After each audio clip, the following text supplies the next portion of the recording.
आपका हमारे YouTube channel MGK17 में स्वागत है। दोस्तों आज हम लोग सीटेट एग्जाम 2023 के लिए बाल विकास एवं शिक्षा शास्त्र के महत्वपूर्ण प्रश्न चर्चा करेंगे जो आने वाले सीटेट एग्जाम के लिए काफी लाभप्रद होंगे। तो दोस्तों अगर आप हमारे चैनल पर पहली बार आए तो प्लीज आप इसको सब्सक्राइब कर लीजिए जिससे हमारे आगे की वीडियो आपको मिलते रहें।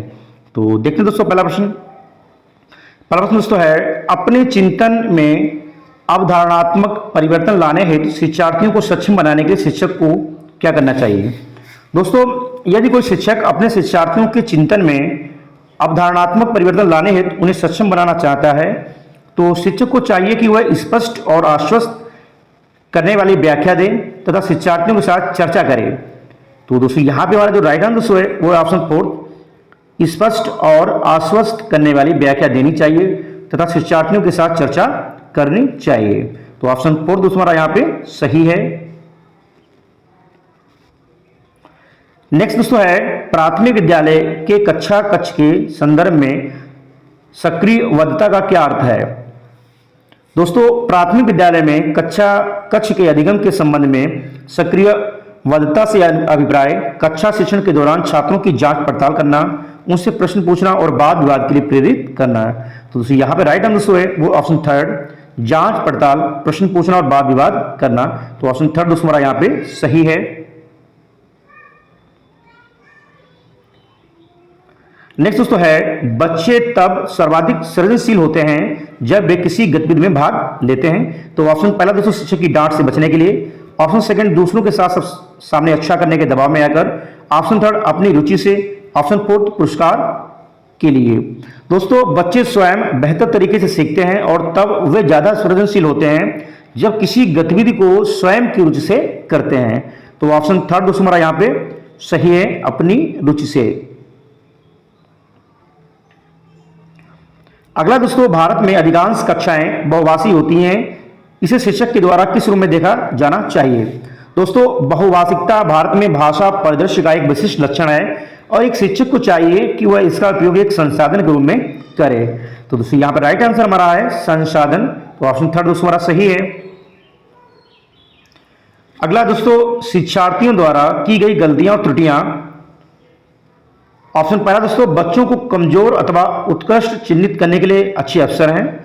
ऑप्शन सेकंड, शिक्षक और शिक्षार्थियों की असफलता की सूचक हैं।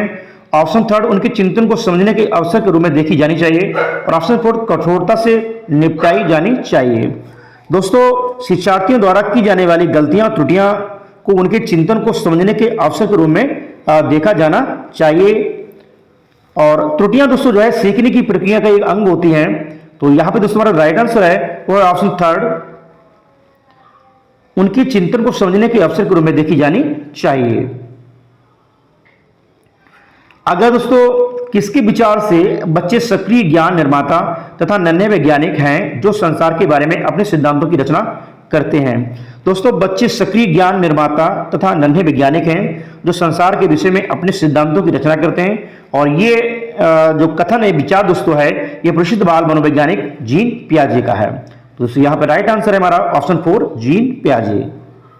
पियाजे ने जो है बच्चे को नन्हा वैज्ञानिक माना है। अगला है दोस्तों, बाल केंद्रित शिक्षा शास्त्र का क्या अर्थ है। बच्चों को नैतिक शिक्षा देना। ऑप्शन सेकंड, बच्चों को शिक्षक का अनुगमन और अनुकरण करने के लिए कहना। ऑप्शन 3 बच्चों की अभिव्यक्ति और उनकी सक्रिय भागीदारी को महत्व देना। ऑप्शन 4 बच्चों को पूर्ण रूप से स्वतंत्रता देना। दोस्तों बाल केंद्रित शिक्षा शास्त्र से हमारा जो तात्पर्य दोस्तों है वो है बच्चों की अभिव्यक्ति और उनकी सक्रिय भागीदारी को महत्व देना। तो दोस्तों ऑप्शन 3 हमारा यहाँ पे सही है, बच्चों की अभिव्यक्ति और उनकी सक्रिय भागीदारी को महत्व देना। अगला है दोस्तों, जटिल परिस्थिति को संसाधित करने में शिक्षक बच्चों की सहायता कर सकता है। तो ऑप्शन पहला दोस्तों, प्रतियोगिता को बढ़ावा देकर और सबसे पहले कार्य पूरा करने वाले बच्चों को पुरस्कार देकर।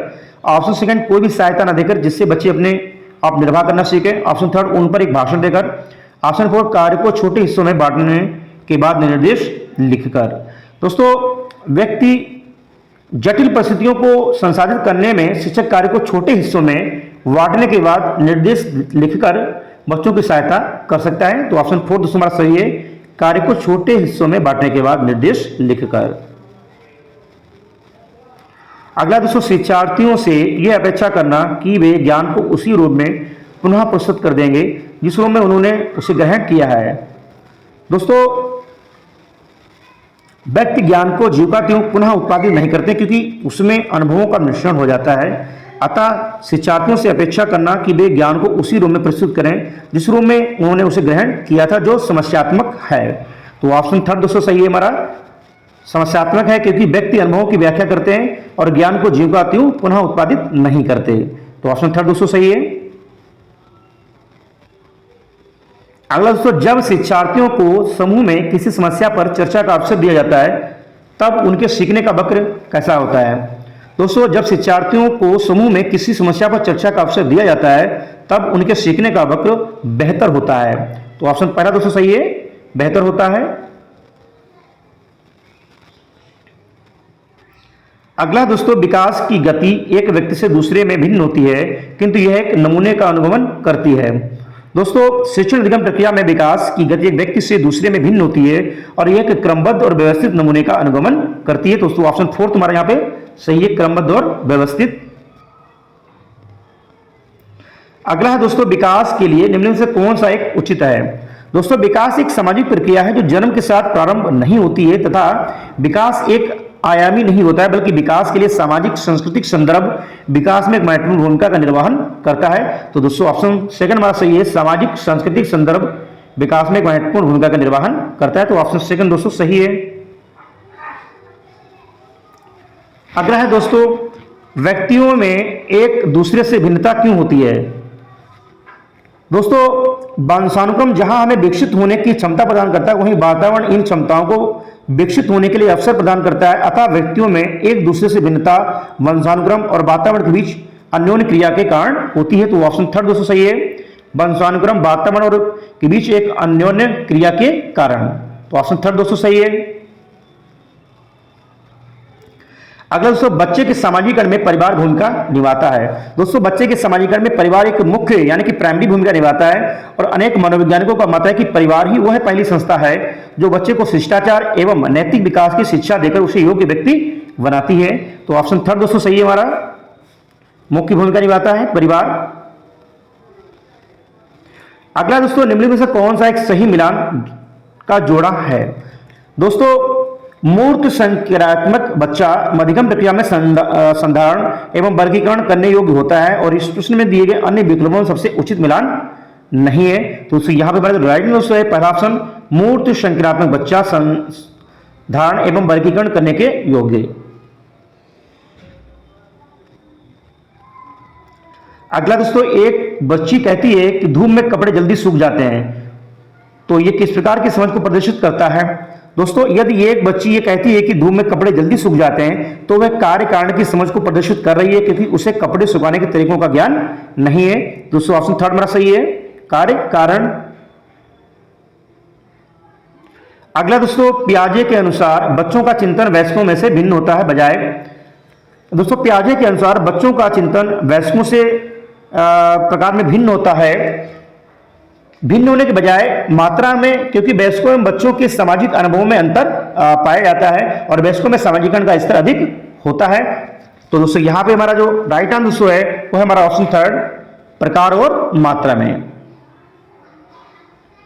अगला दोस्तों, निम्नलिखित में से कौन सा एक आधारभूत सहायता का उदाहरण है। दोस्तों, अनुमोदन और संकेत देना तथा नाजुक स्थितियों पर प्रश्न पूछना आधारभूत सहायता के उदाहरण हैं। तो ऑप्शन पहला हमारा सही है, अनुमोदन और संकेत देना तथा नाजुक स्थितियों पर प्रश्न पूछना। तो ऑप्शन पहला दोस्तों सही है।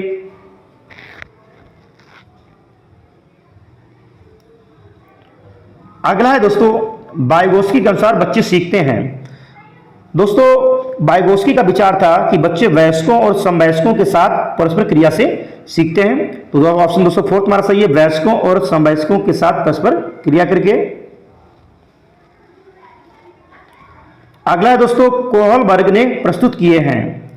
दोस्तों, कोहल वर्ग के द्वारा नैतिक विकास के चरण प्रस्तुत किए गए और उन्होंने अपने नैतिक विकास सिद्धांत के 3 स्तरों तथा 6 चरणों में के प्रत्येक स्तर को 2-2 चरणों में बांटकर अध्ययन किया है। तो ऑप्शन पहला दोस्तों सही है, जो कोहल वर्ग का संबंध दोस्तों है वो नैतिक विकास के सिद्धांत से। तो ऑप्शन फोर्थ दोस्तों सही है।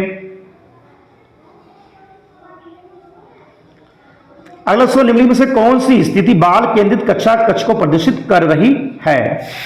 दोस्तों, एक कक्षा कक्ष जिसमें शिक्षार्थी समूह में बैठे हैं और शिक्षिका बारी बारी से प्रत्येक समूह में जा रही है, यह स्थिति बाल केंद्रित कक्षा कक्ष को प्रदर्शित करती। तो ऑप्शन थर्ड दोस्तों सही है।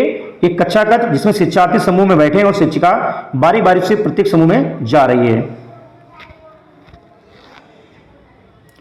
और लास्ट दोस्तों बुद्धि है। बुद्धि है दोस्तों, बात करेंगे बुद्धि की, तो बुद्धि सामर्थ्यों का एक समुच्चय, अर्थात बुद्धि एक व्यक्ति की वह संयुक्त और समग्र क्षमता है जिसके द्वारा वह उद्देश्यपूर्ण कार्य करता है। यानी कि बुद्धि एक कार्य करने की विधि है, वो विवेकपूर्ण चिंतन करता है और अपने वातावरण का प्रभावशाली ढंग से सामना करता है। तो दोस्तों ऑप्शन पहला दोस्तों सही है, सामर्थ्यों का एक समुच्चय है। तो दोस्तों ये थे बाल विकास एवं शिक्षा शास्त्र के महत्वपूर्ण प्रश्न जो आने वाले सीटेट एग्जाम के लिए काफी लाभप्रद होंगे। अगर दोस्तों आपने हमारा चैनल अभी तक सब्सक्राइब नहीं किया है तो प्लीज आप इसको सब्सक्राइब कर लीजिए, जिससे हमारे आगे वीडियो आपको मिलते रहे। मिलते हैं दोस्तों नेक्स्ट वीडियो में।